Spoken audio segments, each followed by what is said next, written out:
Utilities and Power Roundtable. And this time they're focusing on the building on beyond the grid, talking about electricity. So you don't want to miss that as well. Channels Television has got that on lockdown for you. So it's the last Monday in the month of November as we're coasting to the few trading days for this month, and it's been quite a topsy-turvy month across the markets, from the equities to the fixed income segment of the market, as well as the currencies market. No segment of the markets have actually been spared. But let's talk to Robert Omotunde, who is the head of research at AfriInvest, to get a clearer perspective of how the markets fared in November. Good morning to you, Robert. Thank you so much for coming to the studios. It's my pleasure to be here. So, as I said, it was quite a nail-biting month for investors. But taking a look at the figures and taking a look at the numbers, what was the dominant investor sentiment in November? Was it mostly buy? Was it hold or sell? Well, I would say that the dominant sentiment in the month of November was mostly sell, and that's evident from the numbers. Check the equities market. We've had 19 trading days, and of the 19 trading days, market has been up only 3 trading days. So we've had 16 days of losses. In fact, last week we saw what the market returned. That's 0.8% negative. That's about the fourth consecutive week that we've had negative numbers. In the fixed income market as well, if you check the bonds market, because of the attractive yield at the short end of the curve, we've seen a lot of bearish appetite for bond instruments, especially the mid and long dated bond instruments. And the consequence of that has been that so far in the month of November, we've seen average yields rise by an average of about 0.5%. So it's been a bearish month for markets. So compare that for us to the month of October. In the month of October, at least the markets got a little bit of a breather. What do you think, just look at October and November, and what mostly would have contributed to that? Well, we think it's mostly stemming from the various macroeconomic issues, particularly relating to the FX volatility which we've experienced. Remember that initially in June, when the MPC floated, the CBN floated the currency, and we had a flexible exchange rate, market was quite excited. We saw that on both ends of the market.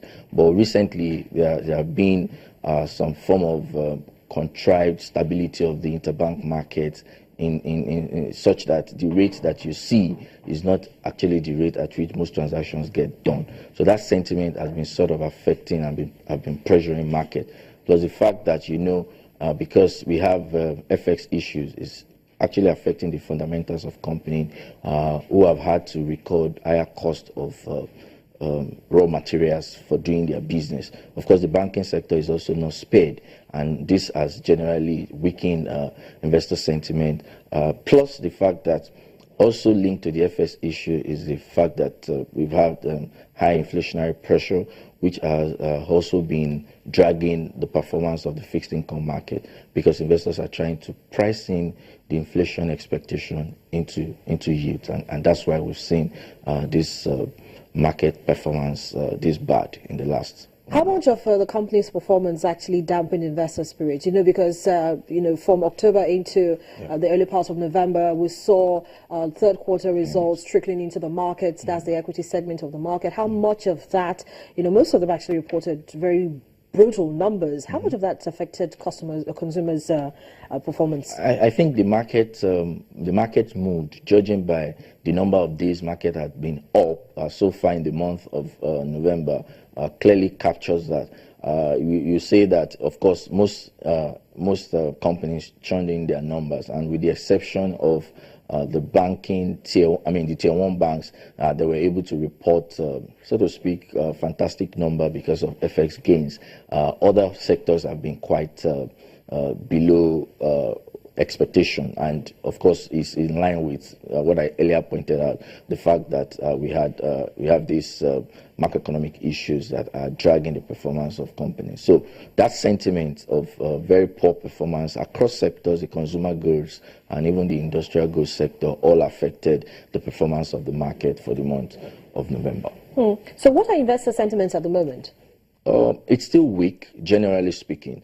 And if you pick it one after the other for the equities market, most investors are still not sure of what the company's numbers will look like. Historically, what has driven Nigerian equities market has been a lot of foreign participation, and the fact that the big fund managers in Nigeria, we talk about the PFAs, the insurance companies, and sometimes the bank, they are not so sure. They don't drive equity, so to speak. It's only when we see foreign investor participate that we see them coming into the market, joining the bandwagon. And for equities, most likely what we are going to experience going forward, even in the month of December that we're about to go into, will still be more of pressured performance because of the general lull in economic activities. But on the fixed income end, the expectation for inflation is that by March 2017, we'll begin to see some downward moderation in inflation. And this would mean that most investors will begin to expect lower interest rate environment, lower yield environment.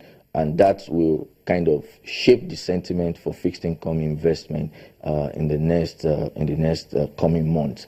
So what that means is that most investors may now begin to see more likely that when you compare between equities and the fixed income market, investors really have limited options. So when you are not playing equities, most PFAs and other fund managers, particularly the banks, will want to play in the fixed income end. So we expect that sentiment will still be sort of moderate even for the fixed income market. That's talking about the bonds now, because in the last couple of trading sessions, taking a look at the number of bonds traded, it's fluctuated. We had 7 benchmark bonds, usually FGN bonds on the FMDQ OTCs market, but there were some days you would have only 4 of those bonds, and then you would see very little or no activity around those bonds. Between, sometimes you get as low as 9 deals only done on particular bonds. So do you think that would improve? Well, it's not likely to improve, because what you see is that most holders of those bonds would rather hold on to them. The major players in that market are the PFAs. So in this era of uncertain macroeconomic activities, as well as the impact it's having on the market, most of the PFAs and other fund managers, even the banks, rather pick these bonds and hold them, given the coupon that is still relatively attractive when you compare to other returns in other alternative asset classes. So that's not likely going to improve even in the month of December. What we'll see will be more of those who need short-term liquidity, who are trying to dump the few instruments that they have in order for them to what about for the treasury bills? Because treasury bills